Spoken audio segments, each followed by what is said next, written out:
Well, it's a mission to promote and really keep storytelling alive, and y'all do it in such a great way. We have got Miss Karen Page Davies, the Stone Soup Storytelling Institute.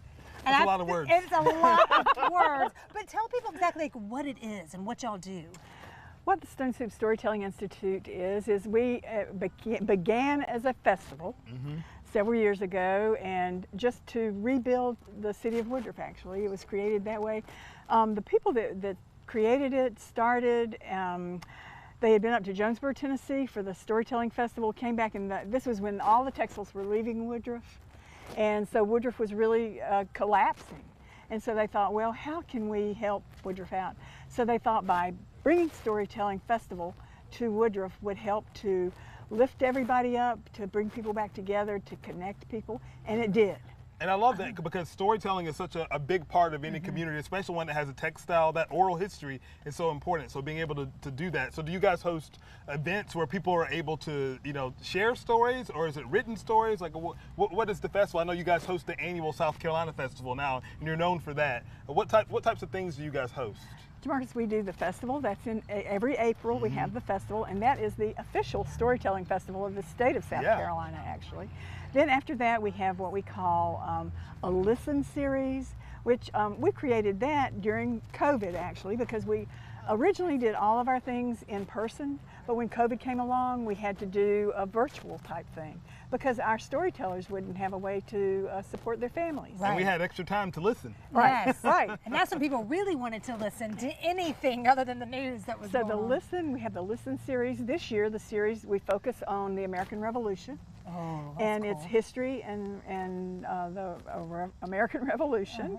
And we have a six-part series. We're focusing a little bit different in that what we talk about are not the battles, but we talk about the people that were left behind, giving people a different take on the American Revolution that they've not had before. Then we have the Listen series. We have what we call pop-ups. We have storytellers or anybody that comes along that wants to get up on our stage and tell a story or recite or tell a poem, spoken word, or just sit down and have a conversation. Yeah. We've had veterans that come in for the pop-ups. We have veterans that come in and share their stories. We've had, one of our plans in the future is, this is the 150th anniversary of the city of Woodruff. And so what we're hoping to do is bring in like the older generation and the newer generation to get the impact, or to let us know how the different generations, how the different generations you can learn look a lot at from things. each. We're so attached to these days. We don't sit down and listen to just a story from the older generation about something, especially with these mill towns, which of course here in the South we have plenty of them, that textile history of learning about people that worked in the mills, that the mills may be apartments now, but now like hearing about the people that worked there, created things, had families there, I think that's so important. Yeah.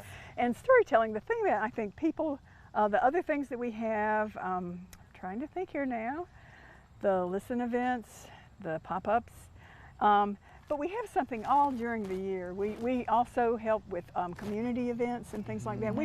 We participate in most anything that goes on in Woodruff. And because it all has a story. It does. Everything has and you've a story. got a great website that we've been putting up that people can learn more about it. So thank you for coming out here and telling your story. Yes, we appreciate you. Thank you so much.